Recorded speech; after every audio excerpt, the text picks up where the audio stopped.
प्रेम एक ऐसी भावना है जिसके कई रूप हैं, लेकिन हर रूप में वह हमारे जीवन को मिठास से ही भरता है। कई लोग इस प्रेम को कलुषित विचारों से मलिन कर लेते हैं या फिर गहराई से इसे समझ नहीं पाते और इस पर अत्यधिक विचार नहीं करते, जबकि प्रेम ही वो सूत्र है जो हर एक आत्मा को आत्मा से और उस ईश्वर से बिना स्वार्थ के जोड़ता है। गीता में भी श्री कृष्ण ने प्रेम के इसी स्वरूप की बात की है। गीता के अनुसार प्रेम क्या है?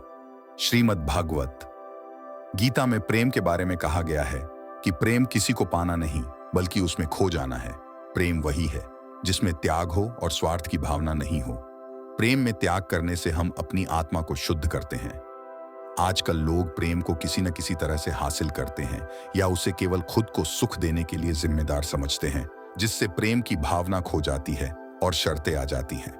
आधुनिक प्रेम का रूप कुछ ऐसा ही है, जबकि गीता में कहा गया है कि प्रेम वो नहीं जो छीनने से प्राप्त हो।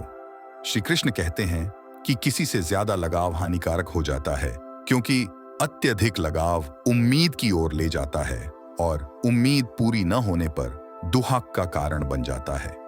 मन में अगर अहंकार और ईर्ष्या का भाव लाकर प्रेम करेंगे तो वह प्रेम कभी सफल नहीं होगा, क्योंकि आप उस प्रेम को कभी गहराई से महसूस ही नहीं कर पाएंगे। श्री कृष्ण ने प्रेम में विनम्रता का भाव रखने की सलाह दी है। विनम्रता के भाव से ही हम प्रेम में खो सकते हैं। प्रेम में दिल टूटने वालों या धोखा खाने वालों के लिए गीता का संदेश। गीता के दूसरे अध्याय के 14वें श्लोक में कहा गया है कि सुख और द्वाक का भाव इंद्रियों से जुड़ा है और ये इंद्रियां मौसम की तरह बदलती हैं। अगर जीवन में आपको द्वाक मिला है तो उसके बाद सुख भी अवश्य आएगा। ये सुख द्वाक दोनों समान भाव से चलते रहेंगे, अर्थात ये सोचकर कि अब कुछ अच्छा नहीं होगा, खुद को निराशा के सागर में ना डुबाएं, बल्कि अच्छे पल की प्रतीक्षा करें। गीता के अनुसार शंका और आशंका करने वालों को कभी सफलता नहीं मिलती, इसलिए मन में कभी किसी को लेकर या किसी बात को लेकर संदेह नहीं रखना चाहिए। आजकल के आधुनिक प्यार में लोगों में एक दूसरे के प्रति विश्वास की अत्यंत कमी हो गई है और गीता का यह संदेश यह स्पष्ट करता है कि ऐसा प्रेम कभी सफल नहीं हो पाता। प्रेम हमेशा निश्चल और निष्काम होना चाहिए। साथ में यह भी कहा गया है कि जीवन के अहम फैसले हमें खुद करने चाहिए। उन फैसलों के बाद हमें अफसोस नहीं करना चाहिए। श्री कृष्ण ने अपने भक्तों के प्रेम पर क्या कहा है? गीता में श्री कृष्ण ने कहा है कि मैं सभी प्राणियों के लिए एक समान हूं और मेरा प्रेम सदैव एक समान है, परंतु जो भक्ति से मेरी आराधना करते हैं वे मुझ में हैं और मैं उनमें हूं।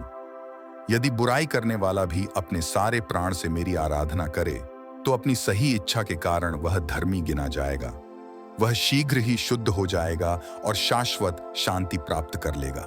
जो मुझसे प्रेम करेगा वह कभी नष्ट न होगा। श्री कृष्ण शुद्ध प्रेम के आकांक्षियों से कहते हैं कि वह उन्हें गलत दिशा वाले अल्पकालिक प्रेम की इस दुनिया से निकालकर अंतहीन प्रेम की दुनिया में ले जाएंगे। वो उनकी भक्ति योग में डूबे प्रेमियों से कहते हैं, जो लोग लगातार प्रेम से मेरी सेवा करने के लिए समर्पित हैं, मैं उन्हें वो मार्ग दिखाऊंगा जिस पर चलकर वो मेरे और करीब आ सकेंगे। उन पर विशेष दया दिखाने के लिए मैं उनके हृदय में निवास करके ज्ञान के चमकते दीपक से अज्ञान से उत्पन्न अंधकार को नष्ट कर देता हूं। इस प्रकार श्री कृष्ण प्रेम के जरिए भगवान के और करीब पहुंचने का रहस्य बताते हैं।